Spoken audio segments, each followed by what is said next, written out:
দেশ বিদেশের বাছাই করা খবর নিয়ে সর্বদাই সত্য সন্ধানী ই নিউজ ভারত।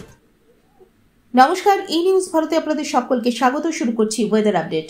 আবহাওয়া দপ্তরের দেওয়া পূর্বাভাস অনুযায়ী বঙ্গোপসাগরে নিম্নচাপ বাংলাদেশে ঘুরে যাওয়ার ফলে বৃষ্টির পরিমাণ কমেছে দক্ষিণবঙ্গে। বজ্রবিদ্যুৎ সহ বৃষ্টি হবে দক্ষিণবঙ্গের প্রতিটি জেলাতেই। বৃষ্টি হতে পারে বিক্ষিপ্তভাবে। উপকূলীয় জেলাগুলিতে ভারী বৃষ্টির পূর্বাভাস। শনিবার পূর্ব ও পশ্চিম বর্ধমান, বীরভূম, মুর্শিদাবাদে বজ্রবিদ্যুৎ সহ মাঝারি বৃষ্টি হবে। উত্তরবঙ্গে আগামী 48 ঘন্টায় প্রবল বৃষ্টির পূর্বাভাস রয়েছে। রবিবার শুধুমাত্র দার্জিলিং এবং কালিম্পংয়ে বিক্ষিপ্তভাবে ভারী বৃষ্টি হতে পারে।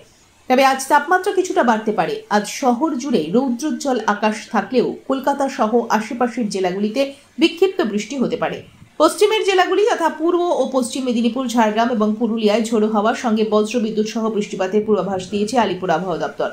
আজ কলকাতায় প্রধানত পরিষ্কার আকাশ। আজ কলকাতা ও তার পার্শ্ববর্তী অঞ্চলে দিনের সর্বোচ্চ তাপমাত্রা 32 ডিগ্রি সেলসিয়াস, সর্বনিম্ন 27 ডিগ্রি সেলসিয়াস। বাতাসে আপেক্ষিক আর্দ্রতার পরিমাণ 80%। আজকের বৃষ্টিপাতের পরিমাণ 15.7 মিলিমিটার। অনুভূত তাপমাত্রা 41 ডিগ্রি সেলসিয়াস।